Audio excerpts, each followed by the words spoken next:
Hello everyone. आज हम partnership के चैप्टर नंबर 3 के कुछ एमसीक्यूज़ डिस्कस करने जा रहे हैं। तो आज की वीडियो का जो फर्स्ट क्वेश्चन है, पुनर्मूल्यांकन खाते का शेष पुराने साझेदारों के पूंजी खातों में हस्तांतरित किया जाता है। The balance of revaluation account is transferred to old partners capital account in their. Question में पूछा है कि रिवैल्यूएशन अकाउंट का जो भी बैलेंस आता है उस बैलेंस को ओल्ड पार्टनर्स में किस रेशो में डिवाइड किया जाता है, किस रेशो में बांटा जाता है। ऑप्शन ए पुराने लाभ हानि अनुपात में, ओल्ड प्रॉफिट शेयरिंग रेशो में। ऑप्शन बी नए लाभ हानि अनुपात में, न्यू प्रॉफिट शेयरिंग रेशो में। ऑप्शन सी समान अनुपात में, इक्वल रेशो में। एंड ऑप्शन डी इनमें से कोई नहीं, नन ऑफ दीज। तो जो भी रिवैल्यूएशन अकाउंट का बैलेंस आता है वो ओल्ड पार्टनर्स में ओल्ड रेशो में बांटा जाता है, ओल्ड प्रॉफिट शेयरिंग रेशो में बांटा जाता है। इस क्वेश्चन का जो राइट आंसर होगा that is option number A, old profit sharing ratio, पुराने लाभ हानि अनुपात में। नेक्स्ट क्वेश्चन, साझेदारी फर्म के पुनर्गठन पर संपत्तियों के मूल्य में वृद्धि का परिणाम है। Increase in the value of assets on reconstitution of the partnership firm result into.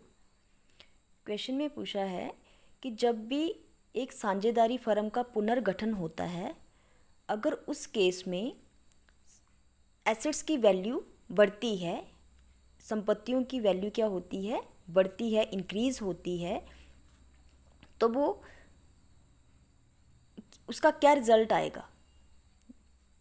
Option A वर्तमान साझेदारों को लाभ, gain to the existing partners. Option B वर्तमान साझेदारों को हानि, loss to the existing partners. Option C वर्तमान साझेदारों को न लाभ न हानि, neither a gain nor a loss to the existing partners. Option D इनमें से कोई नहीं, नन ऑफ दीज। तो अगर रिवैल्यूएशन करने पे एसेट्स की वैल्यू बढ़ती है तो वो जो वैल्यू बढ़ रही है वो पुराने जो साझेदार हैं या वर्तमान साझेदार हैं उनके लिए क्या है, वो एक गेन है, प्रॉफिट है। तो ऑप्शन नंबर ए जो होगा वो राइट आंसर होगा, gain to the existing partners, वर्तमान साझेदारों को लाभ। क्वेश्चन नंबर थर्ड, साझेदारी फर्म के पुनर्गठन पर अलिखित दायित्व का लेखा करने पर होगा। Recorded of an unrecorded liability on the reconstitution of partnership firm will be. Question में पूछा है कि पुनर्गठन के टाइम, साझेदारी के पुनर्गठन के समय पर अगर कोई अलिखित दायित्व है, मीन्स कि अनरिकॉर्डेड लायबिलिटी है, उसको रिकॉर्ड करने का क्या इफेक्ट आएगा। ऑप्शन ए वर्तमान साझेदारों को लाभ, a gain to the existing partners. Option B वर्तमान साझेदारों को हानि, a loss to the existing partners.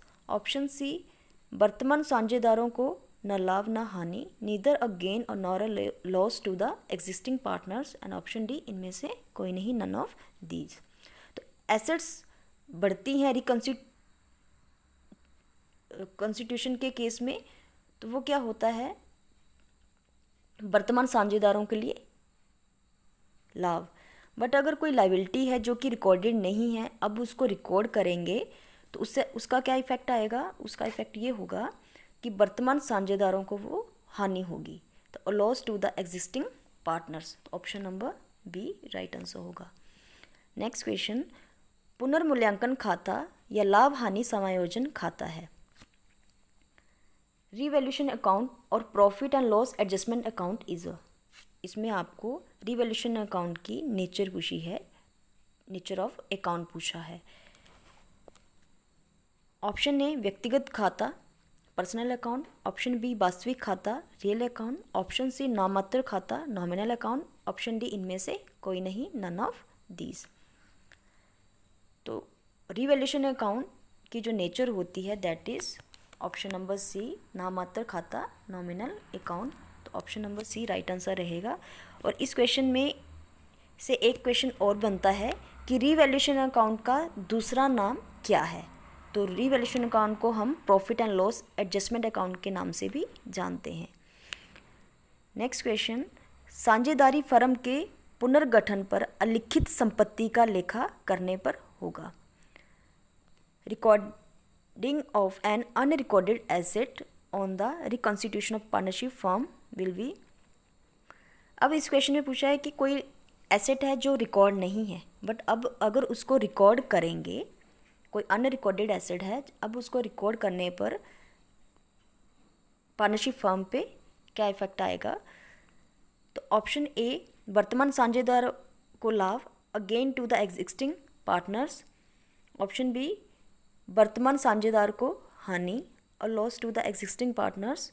Option C, neither a gain nor a loss to the existing partners. And option D, इनमें से कोई नहीं। तो अब अगर कोई अनरिकॉर्डेड एसेट थी, अनरिकॉर्डेड मीन्स जिसका पहले लेखा नहीं किया गया था, अब उसका लेखा करेंगे तो वर्तमान साझेदार को क्या होगा, लाभ होगा, again to the existing partners. Option number A right answer होगा। Next question, question number 6, X और वाई 2:3 के अनुपात में लाभ बांटते हैं। विषय में उन्होंने समान अनुपात में लाभ बांटना तय किया है। कौन साझेदार किस अनुपात में त्याग करेगा। X and Y share profit in the ratio 2:3। In future they have decided to share profits in equal ratio. Which partner will be sacrifice in which ratio. Option A, X द्वारा त्याग, X sacrifice 1/10।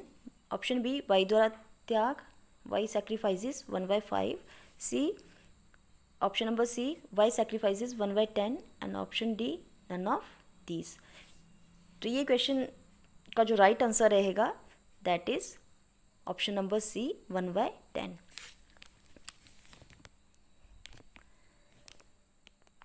Next question, question number 7, साझेदारी संलेख के अभाव में एक साझेदार द्वारा firm को दिए गए ऋण पर ब्याज दिया जाएगा। In the absence of partnership deed interest will be given on partners loan. तो जब भी पार्टनरशिप डीड एब्सेंस होता है तो इंटरेस्ट ऑन लोन हम देते हैं।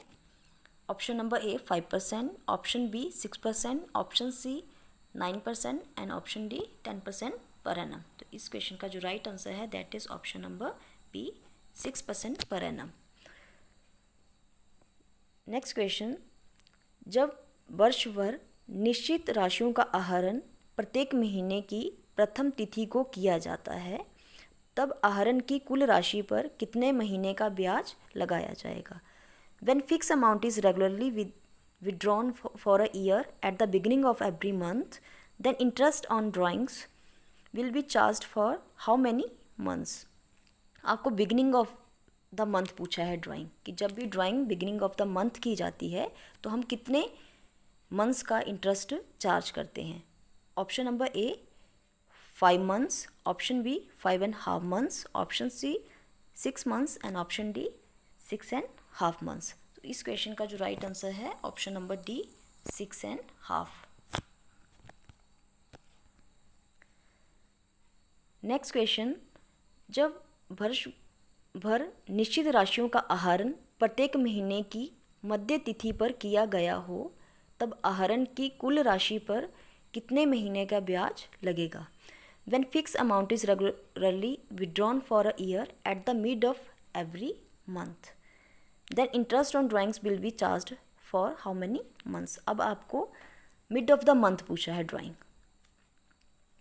Option number A 5 months, option B 5.5, option C 6 months and option D 6.5। तो मिड ऑफ द मंथ अगर ड्राइंग की जाती है तो 6 months का इंटरेस्ट चार्ज किया जाता है। तो option number C right answer होगा। नेक्स्ट क्वेश्चन, यदि प्रत्येक माह के अंतिम दिन साझेदार द्वारा एक निश्चित राशि का आहरण किया जाता है तो कुल आहरण पर ब्याज लगेगा। If a fixed amount is withdrawn at a end of every month, the interest on total drawings will be calculated for. अब आपको एंड ऑफ द मंथ पूछा है, अंतिम दिन पे पूछा है ड्राइंग के। अगर अंतिम दिन पे की जाती है मंथ के तो कितने मंथ्स का इंटरेस्ट चार्ज किया जाएगा। Option A 6 months, option B 6.5 months, option C 5.5 months and option D 5 months. तो जब end of the month drawing की जाती है तो 5.5 मंथ्स, 5.5 महीने का जो इंटरेस्ट है वो चार्ज किया जाता है। तो option number C right answer होगा। नेक्स्ट क्वेश्चन, लाभ विभाजन अनुपात में परिवर्तन होने पर, क्वेश्चन में पूछा है कि जब भी प्रॉफिट शेयरिंग रेशो में चेंज होता है तो क्या होगा। ऑप्शन ए, पुराने साझेदारी का अंत हो जाता है, जो ऑल पार्टनरशिप होती है वो क्या हो जाती है, डिसॉल्व हो जाती है। ऑप्शन बी, पुरानी साझेदारी बनी रहती है कि ऑप्शन बी में कि ऑल पार्टनरशिप है वो एग्जिस्ट करती रहती है। ऑप्शन सी, साझेदारी फर्म का अंत हो जाता है। एंड ऑप्शन डी, उपरोक्त में से कोई नहीं। तो इस क्वेश्चन का जो राइट आंसर होगा that is option number D, उपरोक्त में से कोई नहीं। नेक्स्ट क्वेश्चन, लाभ प्राप्ति अनुपात की गणना का सूत्र है। आपको फॉर्मूला पूछा है गेनिंग रेशो का। Option A, old share minus new share, option B, new share minus old share, option C, old share plus new share, option D, old share plus new share. तो gaining ratio का formula होता है new share minus old share. Option number B right answer रहेगा। Question number 13th, लाभ विभाजन अनुपात में परिवर्तन हो सकता है। ऑप्शन ए, साझेदारों की आपसी सहमति द्वारा, ऑप्शन बी, नए साझेदार के प्रवेश पर, ऑप्शन सी, साझेदार के अवकाश ग्रहण करने पर, एंड ऑप्शन डी, सभी उपरोक्त सभी स्थितियों में। तो इस क्वेश्चन का जो राइट आंसर रहेगा दैट इज उपरोक्त सभी स्थितियों में, option number D. Next question, लाभ विभाजन अनुपात में परिवर्तन होने पर लेखांकन समायोजन किया जाएगा। कि जब भी प्रॉफिट शेयरिंग रेशो चेंज होती है तो आपको क्या क्या एडजस्टमेंट करनी पड़ेंगी। ऑप्शन ए, ख्याति का समायोजन, adjustment of goodwill, option B, अविभाजित लाभों का समायोजन, adjustment of undistributed profits, option C, संचयों का समायोजन, adjustment of reserves, and option D, उपरोक्त सभी, ऑल ऑफ द अबव। तो आज इसका जो राइट आंसर है दैट इज ऑप्शन डी, उपरोक्त सभी, ऑल ऑफ द अबव। आपको सारे एडजस्टमेंट करने पड़ते हैं। नेक्स्ट क्वेश्चन, लाभ विभाजन अनुपात में परिवर्तन हो सकता है।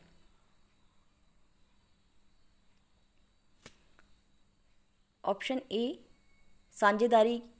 साझेदारों की आपसी सहमति द्वारा, ऑप्शन बी, नए साझेदार के प्रवेश पर, ऑप्शन सी, साझेदार के अवकाश ग्रहण करने पर, एंड ऑप्शन डी, उपरोक्त सभी स्थितियों में। तो जब भी प्रॉफिट शेयरिंग रेशो में चेंज करना होता है तो ये सारी कंडीशंस हम फॉलो कर सकते हैं। तो ऑप्शन डी, उपरोक्त सभी स्थितियों में, इसका ये जो राइट आंसर रहेगा, all of the above.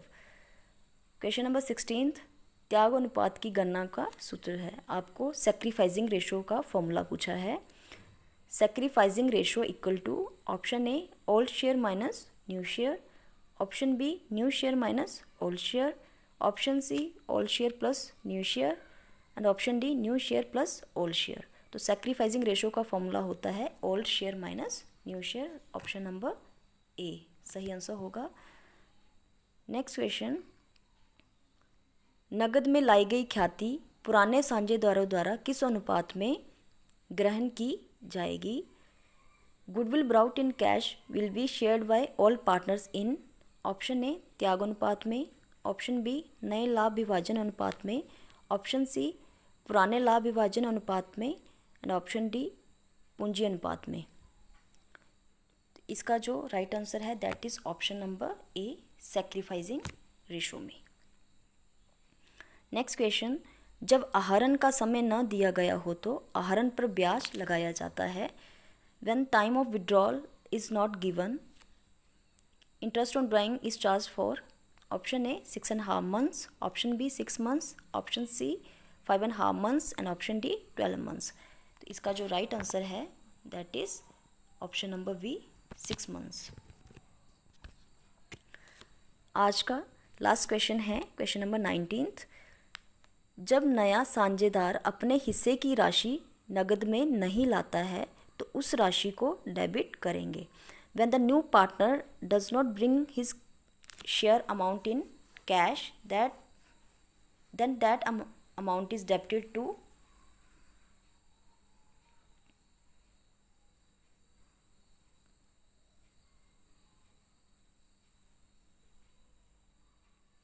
Option A premium खाते में, option B cash account local खाते में, option C new partners capital account and option D पुराने साझेदारों के पूंजी खाते में। तो इस क्वेश्चन का जो आंसर है वो मुझे आप कमेंट सेक्शन में आंसर करके बताएंगे। अगर आपको आंसर नहीं पता चलेगा then I will discuss in next video. Thanks for watching.